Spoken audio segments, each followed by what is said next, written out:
Hello and welcome to the Next 100 Days podcast. My name is Graham Arrowsmith. My name's Kevin Appleby. So, Graham, we love returning guests. And we've got one of our favourites back today. Yeah, do you remember her name, Kevin? Anja Rogan Pirc. Well, it's pretty close, Anja. So welcome back to the Next 100 Days podcast. Thank you. So great to be here with you guys again. And I heard you've become even more cheeky, so it's going to be a lot of fun. Oh, well, yeah. The older you get, you care a lot. I was walking on the Canal Bank this morning, doing my normal walk around I do 10,000 steps a day. And this lady she went past me one way, and then she came back and she caught me up and she was trying to get past me. And then she was bemoaning the fact that cyclists get right behind you and then put the bell on and scare the living daylights out of it. I said, "You're as grumpy as me. You should come onto this podcast," But no. So I don't think she's going to take us up on it. But Graham is being cheeky today because Graham's got a reputation for getting the guest's name wrong when it's a difficult one to pronounce. So he's turned the tables on me today, Anja, and tried to trip me up. Well, the thing is, he needs to improve his score then a little bit. No, but Kevin will probably remember which country you come from as well, Kevin. I can test you on that. Nope, forgotten that completely. No. Well, I think it's Slovenia. I don't want to say Slovenia, Slovenia. Is that more or less right, Anja? Well, you would say Slovenia in English. Yeah, okay. We say Slovenia. Okay. Yeah, it's all good. It's the same country. So. But you don't live there now. But you still live in Bavaria. Is that right? Yeah, in Germany. Yes. Okay. Well done, Bayern, for beating Manchester United last night as we record this. But I can't say I'm a big fan of Bayern either because they stole the European Cup from us back in 1975. Sorry. But no, it wasn't. It was probably before you were born, and you don't worry about that. But no, it still hurts. So, Anja, what are you doing? You've carved out this career helping people with sales, and I just spent a few minutes looking at some of the testimonials that you've had from clients, and you seem to get them out of a place of not quite knowing what to do. I get into a sales conversation, but I don't know how to close somebody.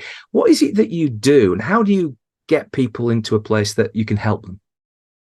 Well, that's a very, very, very interesting question, because I also see that there's a lot of people who are trying to create a change in their life in whatever area, and they're looking for help and support, but they are not really sure what to look for or where to look for the answers. And then when you talk to them and you give them some options, you need to be able to actually then present the solution as well and to give them that solution.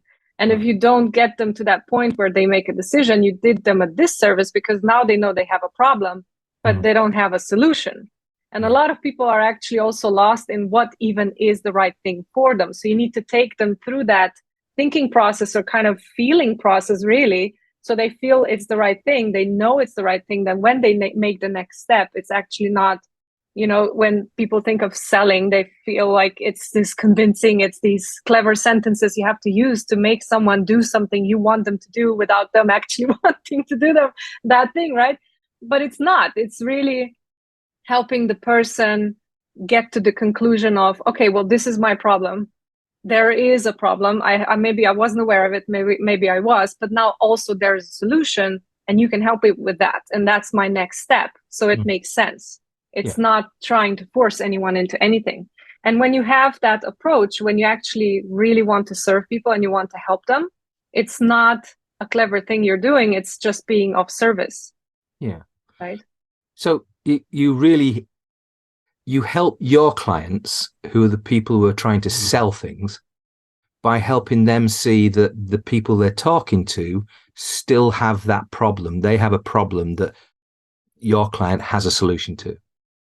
So basically, help them figure out the clients that I work with. They are, sorry, I have a bit something in my eye because I have 2 cats now and there's hair everywhere.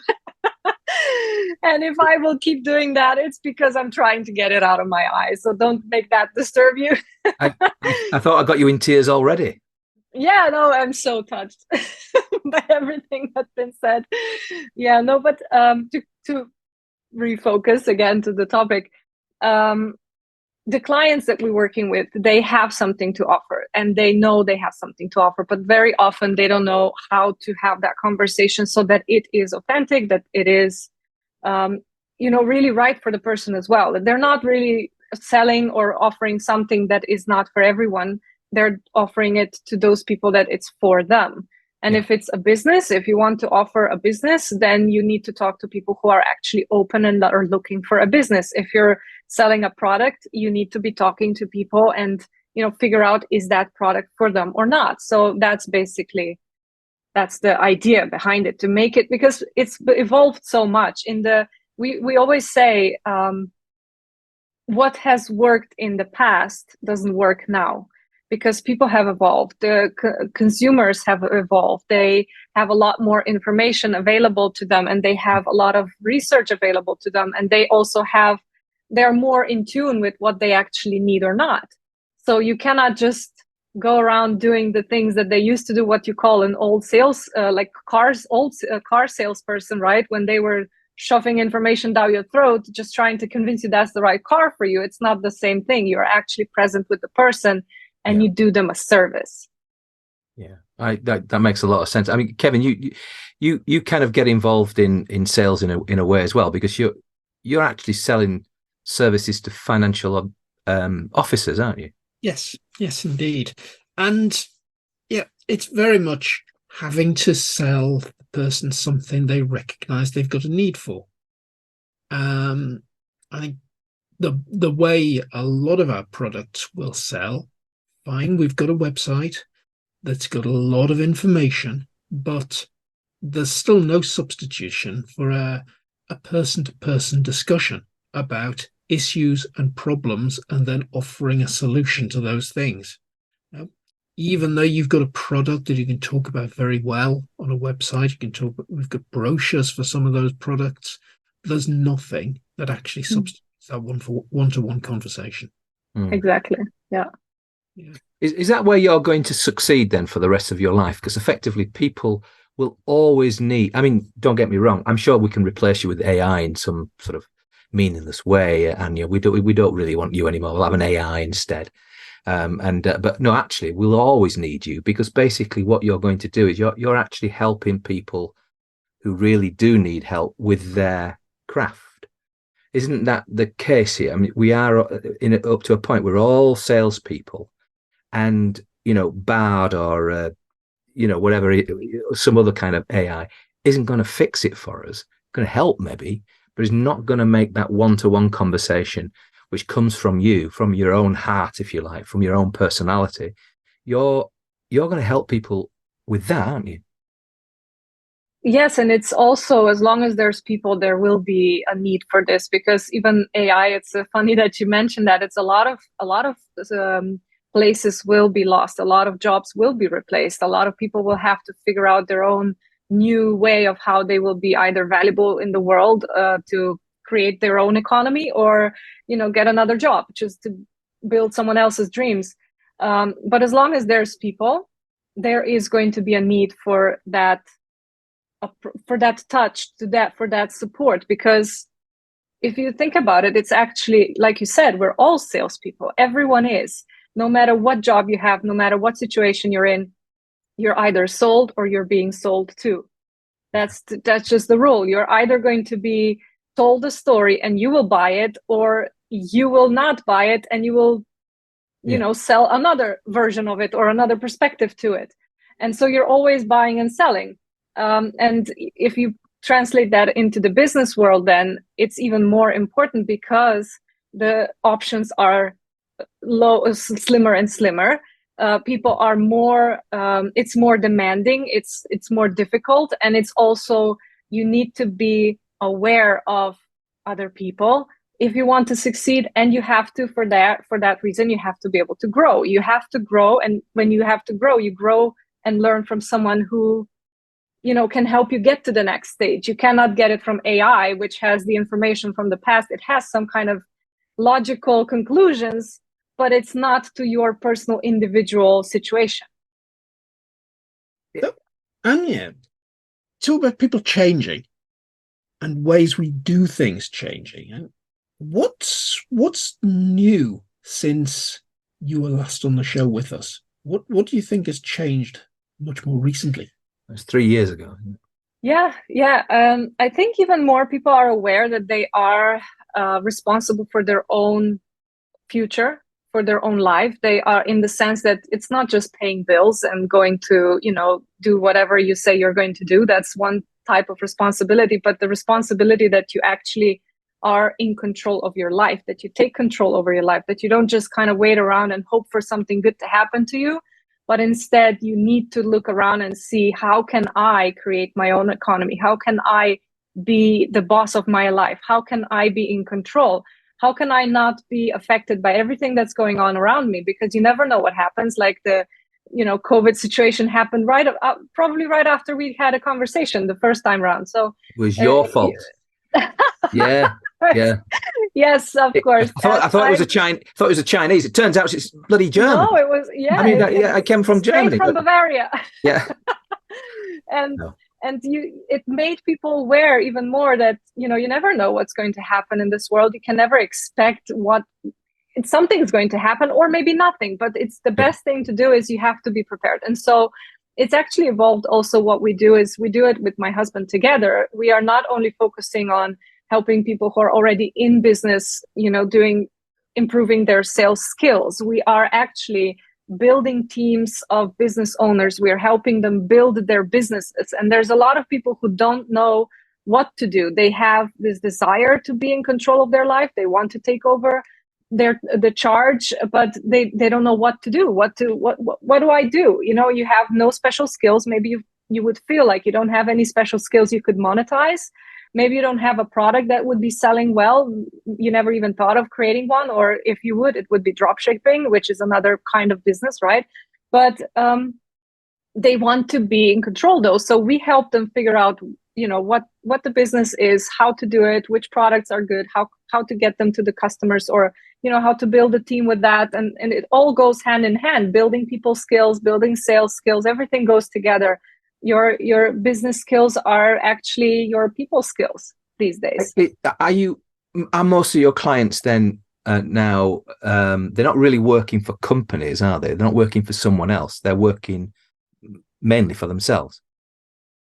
They could be working still for someone, because it's, before you make a transition onto your own, whatever it is that you're going to do, it's good to have something that kind of prevents the stressful situation. Where am I going to get the money for the rent for?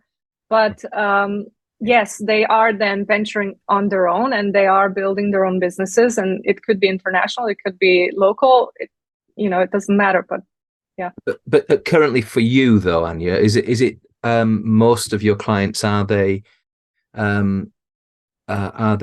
effectively paying themselves, or are they working for somebody else? Would you say it's mostly people who are working for themselves? Both. It is both. Oh, okay. Yeah. Would you say 50-50 or?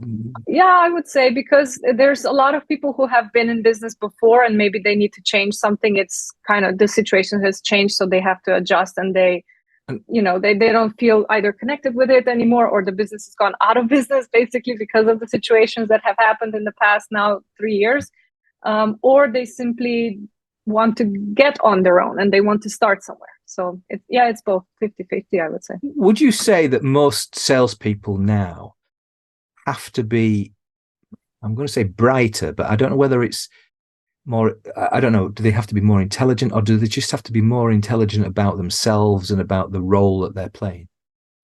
I think they have to be more present in the moment. They have to be able to be present with the person. They have to be able to understand the situation they're in. They have to be able to be adaptable, to understand people's needs, and to have empathy, to really understand what is needed and what isn't needed. Because if you're trying to force something, you will succeed probably, but it's not going to last. And you most likely won't feel too terribly good about it in the end. And you won't be able to sustain it, right? But so that's why it's even more important to develop people skills. That is the most important skill you can have. They used to call them soft skills, but I think it's the most important skills that you can even think of and to develop. I mean, which challenge would you rather take on, Kevin or me? I can take on, let's do both at the same time. It would be very interesting because you two complement each other very well. Oh, well, that's very kind of you to say, but I don't know. I don't know quite. I mean, I guess I've been selling things since I was about 20, something like that. So I kind of have developed a style. You're the natural salesman, Graham, that's had it throughout your career. I'm the natural back office person that's been doing more functional things. So sales doesn't come easily to me. In fact, through a career of consulting, I always tend to think of myself as not part of the sales team. Mm. Interesting you say that. I would challenge it though. Yeah, because right now, sorry I would like to hold you to that, because you said that you are not seeing yourself as a salesperson, but you sold us that story pretty well, except we don't believe it because, we know that you're doing really well with interviews and everything. But if you would tell it someone else, you would have sold them that story. So you are a salesperson. Maybe you just don't see yourself as selling products in that sense. No, he's definitely a salesperson of sorts, but because basically he's with another person, he's creating this wonderful sort of empire for financial officers, and that takes a lot of thinking. And I know him to be first amongst equals when it comes to applying himself to sort of sales situations. So I get that, but I probably in your heart, Kevin, you might still think of yourself as, I was brought up to be a finance guy, and I was, that flashy sales guy was out there, and he's a different kind of person. Whereas, I've had in my career several moments of, reflection. Is this really for me, and all the rest of that, and those things go on, even though you might put on a brave face, and you're still going to have a laugh and a joke with people. So it's not a kind of complete, consistent sort of view of life. You do have to keep working at it. Yeah, and it's also an interesting one, Graham, because I go back to those consulting days where I definitely saw myself as a delivery person, not a salesperson. Well, that was just the bread in the back of the van, Kevin, that you were delivering to shops. That's why you were delivering. I'd still sell work. So the sales that I'd secure would be sales to existing clients. It'd be the next phase of the project we were delivering, or something like that.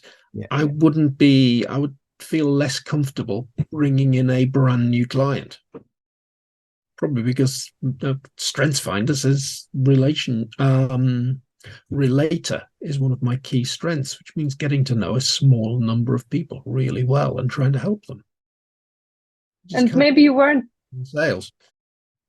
Sorry, I didn't. It was interrupted a little bit, but I think I caught what you're saying is you were not really you were not looking for new people, for new customers and clients. Yeah.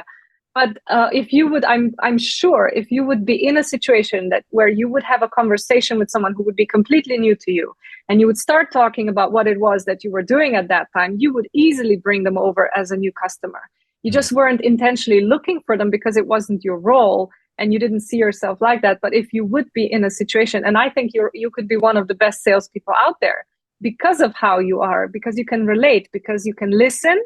And that's the most important skill in sales, to listen and to really understand the person's needs. And then only then you offer what you see is needed, if it's needed. If it's not, then you don't offer it. And that's what sales is supposed to be like. It's not supposed to be shoving people down the throats things that they don't need or want.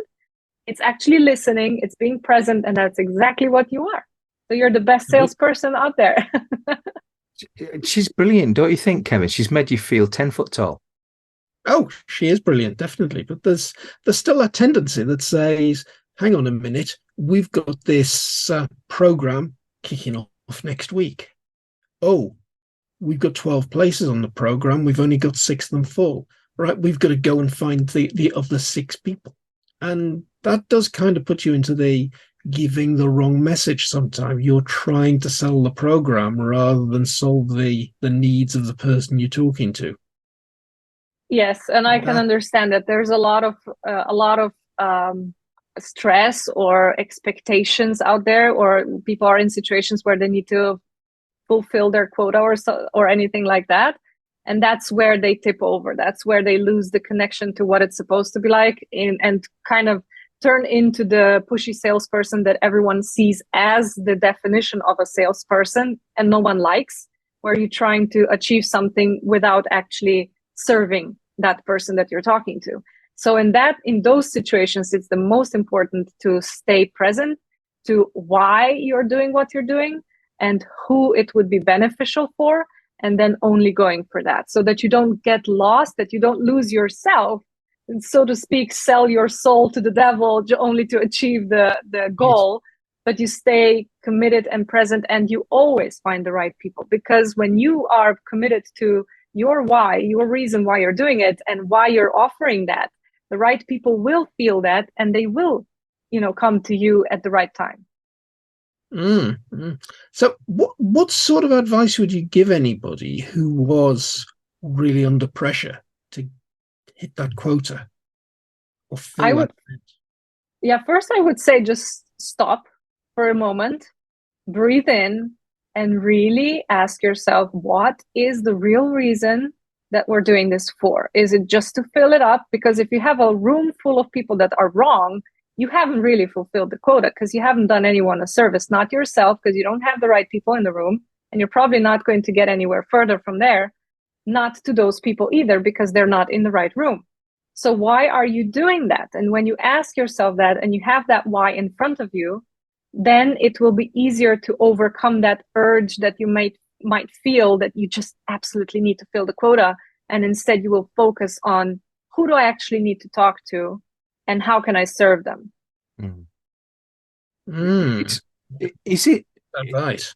There's a number of people that come to mind, if I had to guess, that had influenced you and your methodology. I would probably guess a couple of them, but who would you say, certainly in the last few years, who's influenced you and your style? The first thing I would like to mention also is that I also don't see myself as a salesperson. That's the funniest thing, as the typical salesperson that you would see. And that was always my maybe a challenge, but also in a good way challenge. A challenge in a way because I thought, well, I'm not a salesperson. I have to get over that, because I had to fight against that image of me as a salesperson initially in the beginning. But then when it started evolving, I realized, and it was a lot of people, I couldn't just say one or two. There was so many people that I have been looking up to as examples, as mentors, that I could, we could be sitting here all day, because everyone has or could have one sentence or one thought or one perspective that can further develop your personal being, your personal presence, right? Your personal way of how you're doing things, what you can relate with, what you internalize as your own. And when I realized I don't have to be that salesperson that is pushy, but I actually have an advantage because I like to listen to people and understand them, and then offer what is right for them, but still help them make that decision. Because that's the distinctive point. And that's where people fail or succeed, is when you get to the point where now you have to help them make that decision and commit to it. That's the point where you need to be strong. So that's what I needed to work on, to understand and realize that it's my responsibility to help them then actually get those results or get help that they need. If I don't, I'm doing them a disservice. And I've been pulling, like I said, from many, many people.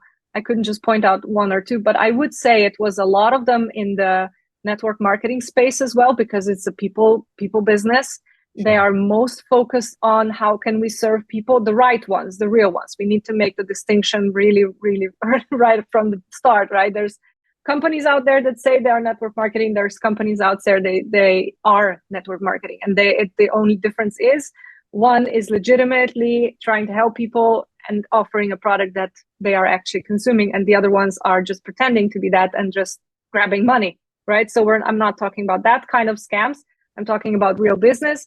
And in those companies and in the leadership positions and everyone that I've been working with, there are many people who are highly committed to being of service, to growing personally, to helping others as well, to provide trainings. And that inspires me as well. So I think in that area, I found the most I would say, insights, inspiration people that helped me, because it was the most genuine as well. Everything else, there's a lot of them that are kind of high level. They are generic. They are, there's ideas and thoughts and theories, but it's not specific enough. It wasn't personal enough. It didn't have that emotion, that feeling in it. It didn't have the authenticity in it.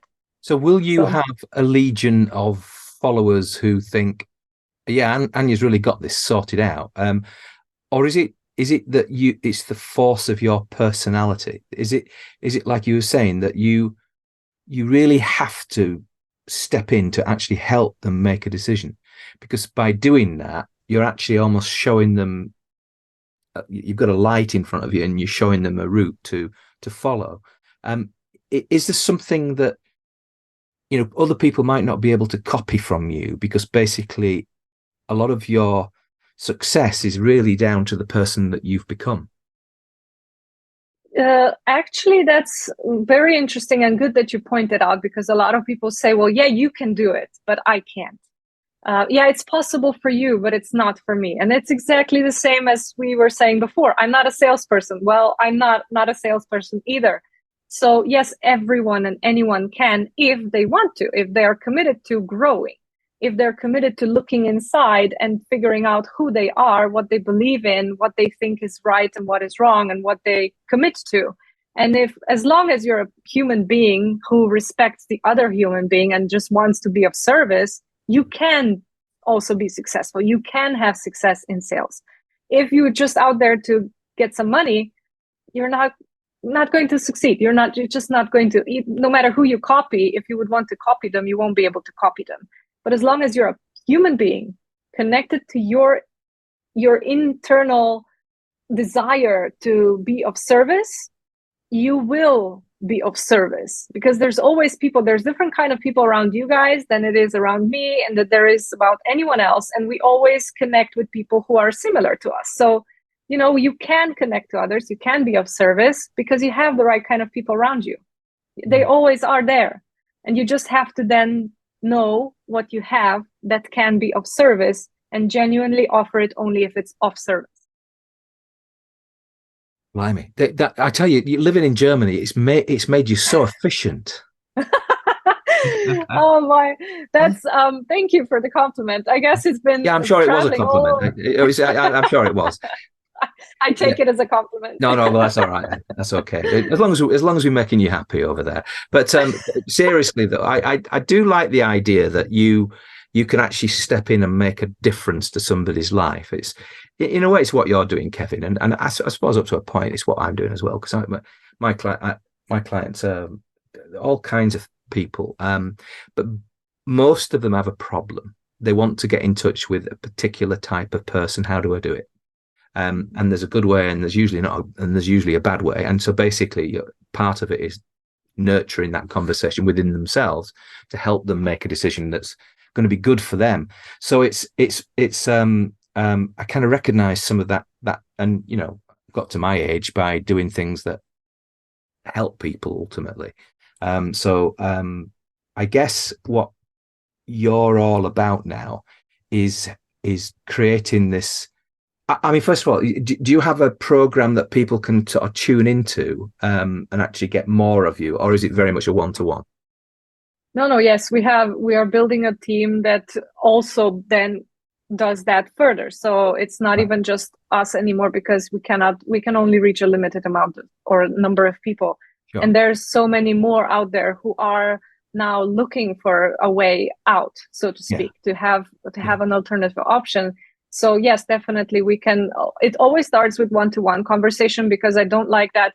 That's one kind of person I'm not. Maybe I'm not yet. I don't know, because I haven't felt the need for it to go on such a massive scale that I would have a group program and then they could do it and they're on their own. It's not my style. I don't like it. I also personally like a one-on-one conversation first to see if we even, have the same kind of thinking about things and seeing things the same way, so that I can be of help, because I couldn't help someone that we disagree on things. No, you said earlier, you mentioned your husband. Does your husband work with you, or do you work with him? And what difference does he bring, apart from your husband, etc. But what kind of thing does he do within this whole business area that you're working with? So we pretty much do similar things, except that he is a little bit more, how would you say that? Masculine energy, right? I am more the nurturing, the understanding, bringing to light certain things. If you have a certain mind pattern, that I can bring it to light, and then it's, oh, I never thought of it that way, and it's kind of revelations and things like that, and point out the right thing. But then my husband is more like, okay, now let's do it. This is this, da da da da, right? So here's the action steps. He is German. He's from Bavaria, right? So we kind of got a picture of him. I imported him. Oh, you imported him? Yeah. Oh, he's another. Oh, right. Okay. Oh, blimey, you're taking over the world. So, okay. So fine. So he's very much a kind of like, right, get on and do it and so forth, that type of thing. And you're more, okay. You're taking a more feminine, but more considered role of the psyche, as it were. Yeah. And it's like, if I just think about it, we haven't talked in 3 years. We connected, and it was like, okay, within a day we were like, hey, let's have a chat, another one, it would be nice. And you're the kind of person that can connect with people easily like that, right? So I was just trying to be kind and brush you off, but you just wouldn't take no for an answer. And here you are. I mean, crikey. But I know what I want, No. It was so easy to say yes to you. That's for sure. But actually, you never even asked. I offered. So basically, it was so nice to have you on the show again, because you do make a difference to people. But and selling is something that, we used to do this thing at Lego, and we had this because it was part of the Lego sales force, and I remember that Harvey Jones, as his name was, he was a sales director, and I think he was the one who said, right, put your hand up if you're in sales. But at that time, it was like everybody had come to these conferences, and like the salespeople put their hands up, but no one else. I said, well, you're all in sales. Mm-hmm. And this was back in the 1980s, so it's a long time ago. So it's not a new idea, and it predated him. But the point is that there's no barrier to anyone making a sale. So you won't be usually you won't be criticized if you bring money into the business. I suppose if you're selling the wrong thing, I guess that might be a problem. I've sold all these drugs, boss, but look at all the money. No, that wouldn't work. But no, it's the idea that we're all salespeople up to a point, are we not? Yeah, and even if you look at the charity organizations, right? They're also salespeople. They're probably not taking anything home with them. Most of them, anyway. There's only the top of the organization. They're paid for doing their job, but the rest of them, they are selling the idea, the vision, the everything else, and they are what is the word now? I blanked. They are getting money for a purpose, for a cause, right? Yeah. They're raising money, but they are not selling any product for it. They're not doing any of that kind of exchange, but they're still selling the idea. So everyone is a salesperson. And sorry, Kevin, I think I cut you off. So you wanted to say something as well. No, I was just going to say, thinking back to those consulting days I referred to before, was one of the attitudes that we certainly promoted in our organization was telling everybody they were in sales. Yeah. Because the start of sales is identifying the need. Mm. All of the team on client site, talking to the client, talking about problems. Mm. You're part of sales if you identify the problem. You don't have to close the deal. It's fine to then pass that information, that intelligence, on to somebody else who can have a more in-depth conversation about it. Mm. Very good point. And think about it even further, one step further. If you think about let's say, people who would say they're completely unrelated to sales as it is, but if you would say support in any company, the support people, the people on the telephone, that they are in touch with the customers or clients, they are in sales because they confirm the sale or they help to get the sale. They're just being of service. They're giving information or helping out with something, with an order or whatever, but they are in sales. If you have a bad situation, if you have a bad experience with that person, you're not going to buy. You're going to complain about it even. So everyone is in sales, even those positions who have nothing to do so to speak, directly with selling. Yeah, absolutely.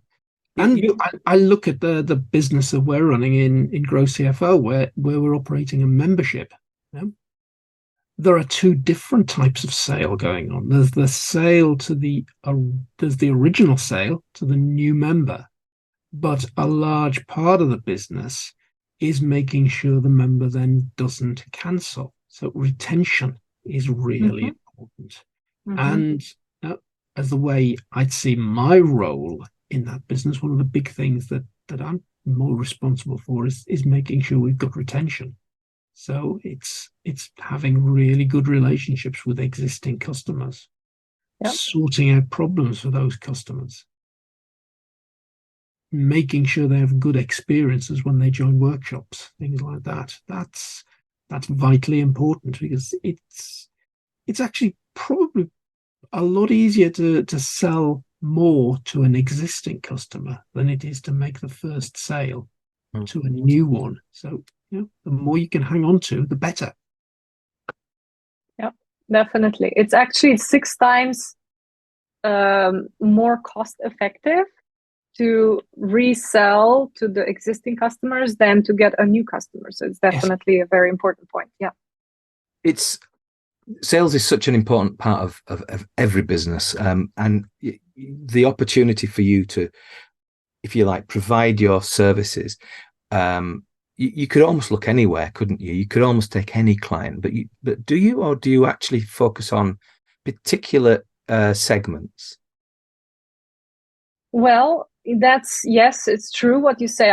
You could literally work with anyone, because anyone could need your help. But for me and for my husband, we do focus more on people who are working with customers, more specifically directly. So it's because it's always that people to person relationship. So that is more our focus. It's not company to company as much, because that's a different dynamic. It's just not it's not where we're so much needed, I would think. I mean, we are. The problem is that they don't think that we are, because they have their system, and most is big corporations, they feel like it's our way and nothing else matters. And if they go run the company to the ground just because it's been always done that way, then they will do it, because that's just how it was done, unfortunately. So it's a few companies on a higher level that would be open. That's why. And we can reach and influence and improve so many more lives like that. So. Yeah. Good. Oh, I see. So the ideal client come along to you. I'm likely to be making my business by having personal relationships, or having personal one-to-one conversations with prospects. So basically I'm selling, but I'm selling to a person. I mean, we're all people, so there might be selling to, but you're not really sort of selling to a big company. You're selling to an individual who might be interested in your services. So give us an example of the services that some of your clients provide. Well, let's say you have a product that needs to be explained, and you want to, so you have something that is helpful to people. Let's say it's in the supplement area. Let's give an example. Okay. And you want to be careful also how you talk about these things, because first of all, there's rules. You need to be aware of those. You cannot make any claims and things like that. That's one side of it. But then also, how do you go about it? So that, because it's not for everyone still, you need to know how to address people, how to talk to them about it, how to then support them after, and this kind of approach where you are there for the person. And it's not one person only. Of course, you're not always talking one-to-one. Some people do webinars and they talk to more people at the same time, but you need to be able to also do the presentation in the right way. So it's all of these but it's always to the end consumer. And if you had to advise Kevin and I as to, right, okay, so we're going to do more of these one-to-one kind of conversations, is there a sort of a beginning and a middle and an end? How would you sort of coach us to think, to improve how we made that initial contact, for instance? Are you talking about one-on-one conversations or a group? Well, let's just call it a one-on-one conversation. Right, because it's a bit of a difference, right? If you're doing a presentation to a group of people, you cannot have time for questions to ask what they need and figure out how to serve each individually when you have 50 people on the call. Yeah. But if you're one-to-one, yes, first of all, you want to figure out if they even need what you are offering. Okay. So you would start a conversation in that direction, and you would see if that is something that's even on top of their mind, if they're thinking about it, if that's something that is either their concern or they're looking for solutions. And then you see, have they already tried something to, have they tried to find a solution? Have they tried something? So you see where they are. And then how serious are they about the solution? Are they actually just kind of thinking about it? Oh, it would be nice. Or, no, I'm looking for something. I really want to do something about it. And then if that's what you're offering, then you have, a customer. It sounds just too easy, this sales game, Kevin. I think I might step up a career in it. I don't know. We should both be millionaires by now, Graham, if it's this easy. So one of the things that you obviously you can relate to people, was it always the case?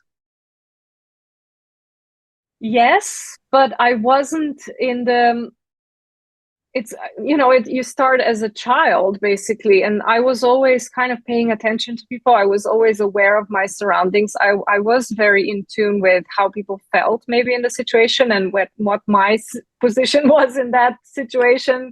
I do have a background where I had to kind of, it was my survival thing that I had to adopt to that. And I maybe got more aware and present in every moment, maybe. But I certainly was aware of people's emotional states and how even I was also curious about why they are feeling that way or what made them behave a certain way. So I was always kind of curious about people in general. Why are we being the way we are? Do we have control over it? Or is it just kind of, it happens, that's just how you are? And then I was looking, and answers sometimes just came. It was so funny. Sometimes someone offered me a book and it was exactly what I was thinking about in that moment. Or, I listened to a show, a podcast or something, and someone was talking exactly about the thing that I was wondering about. So, but I think the most important thing what I would expose in this point at this point is that you need to be curious. You need to be open to find out more. You need to be open to learn more. You need to be open to figure out things or to get the answers, not to automatically say, no, this is not how I am. This is not who I am. It's not, I've never been like that. I never thought like that. I never considered that. It's just not who I am. That's the worst thing you can say. Or that's just not what I do. That's also the worst thing you can say, because you don't know if you do it or not. You never really tried it. So you have to be open to at least learn about something and not right away say, no, I mentioned it before. Maybe I'm doing it on purpose a little bit to be a bit cheeky myself, but I know it's a painful or a bit of a pebble in the shoe, so to speak, for a lot of people in network marketing, for example, right? A lot of people say, oh, network marketing, I don't want to hear anything about it. It's bad thing, right? But when they don't know about it, they don't know the industry, they don't research it, they don't ask anyone that has been in it properly or try it properly, right? To see what is right and what is wrong. I'm doing it on purpose because I know how painful it is. It's like sales, right? If people say, I'm not a salesperson, I'm never going to do it. Where in fact they are. They just don't know that they are, right? But they're not open to learn about it. They're not open to hear more about it, to really understand what it is and how it is. And I always was. And that's, I guess, one of the things that helped me get more and more in tune with myself and who I am and how I am present and how I am also affecting others, but also to others, and be able to see how I can be of help and of value. So yeah, I think that's the most important thing, to be open and curious. Well, curious. Are you open and curious, Graham? Oh, very. I'm certainly curious, because I've got no idea what's going on around me. What have we been talking about in this podcast? Well, I can't tell you that. But no, seriously, it's a bit like a goldfish. I'll go around the tank and, oh, that's an interesting. I'll go around again. But no, it's sort of. No, I think you this time you are more confident.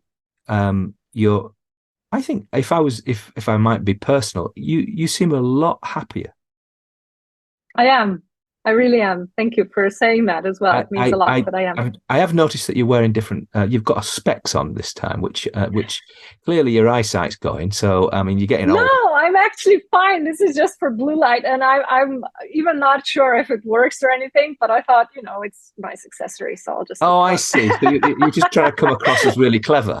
And no, I'm trying to match. Look, you're both wearing specs, and I thought, you know what? I want to belong. I want to belong. Oh, don't you just love her? She's brilliant. Honestly, your subliminal sales technique there. If we ever get round to having, Kevin and I have talked about this. We've often talked about having a conference, and I have noticed on your own website, and if anybody who really wants to find out more about Anja, what you want to do is go to Anja Rogan Pirc, and that's PIRC .com. So Anja, ANJA, Rogan Pirc.com. And if you go there, there's this fantastic picture somewhere along on the website where you're actually talking in front of a massive crowd. I don't know whether you were invited to that, but you actually there. You're there in this lovely red dress, and you've got this microphone. You're talking to some other bloke, and there's dozens, if not hundreds, of people just listening to you. How do you cope with that anxiety when you're in front of, potentially thousands of people? How do you cope with that? It was almost 3,000 people that time. Wow. That it was also 4,000 at one time. But to be honest, it used to be more scary to me to be in a room with 30 people than in front of 4,000 people.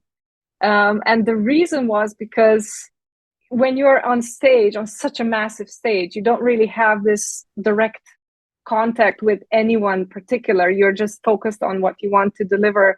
At least that's how it was back then. For me, that's why it was easier. I could just focus on what I'm doing and not worry about, is someone looking down? Do they look bored, or are they annoyed with what I'm saying? But no, they don't look bored. They're all laughing at you. I don't yeah, it was fun. That was actually Charlie Sheen that I was talking with there. Oh, so right. It was a lot of fun. I can only see the back of him. I didn't know it was him. But it sounds like they're all having good fun. But you clearly, you are connected to quite a number of famous people. Do you have a tip? I mean, one of our other guests gave us a tip about going up to somebody after an event and not making a fool of yourself. Do you have a tip about, how you approach famous people? Like people. They're also just people. And they like to have that feeling. No, it is the special thing about them is that they had the confidence and the belief in themselves that they did it. That they delivered whatever it is, and they're pulling so much attention or so much, they're giving value. So that is a special part of them. But on the other hand, they're just people like everyone else, and they want to be treated like that. And if you talk to them as a person where you're genuinely curious about something specific, maybe you've heard about something or you found something interesting, and you ask about that specific thing, they will open up. You will have a conversation like your next door neighbor. Wow. Unless they are really, really egocentric, then that's a whole different conversation. I can't imagine you know anybody like that, apart from maybe one of us two. I don't know who that would be, Kevin. But no. Seriously, no.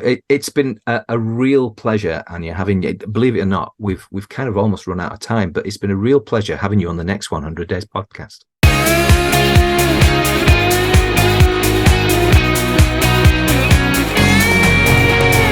Graham. Everybody's a salesperson.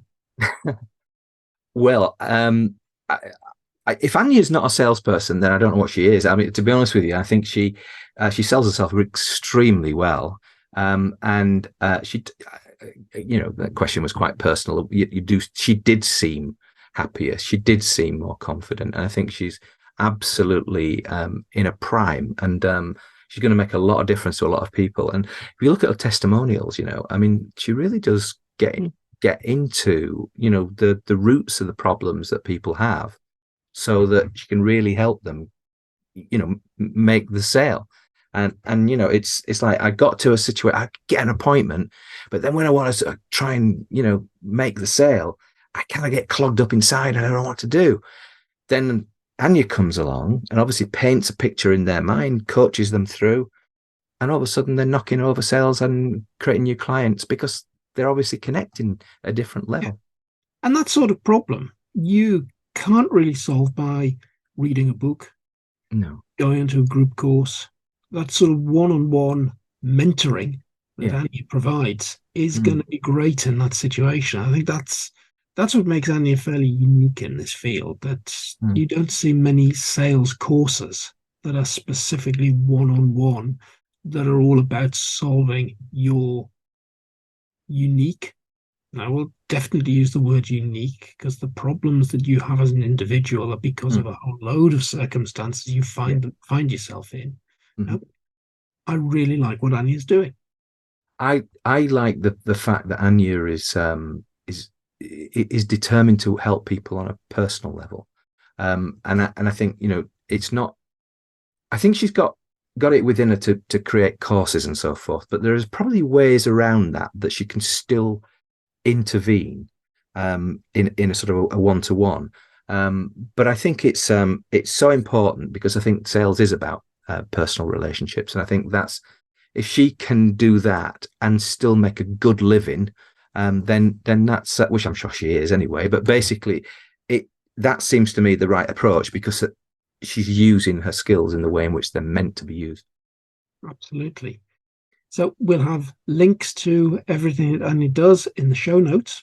Yep. And today it's been another great podcast with last-minute substitute Anja Rogan Pirc, and living in Bavaria, but comes from Slovenia. And she's been an absolutely brilliant second-time guest. Today I've been Graham Arrowsmith. And I've been Kevin Appleby. Goodbye. Goodbye.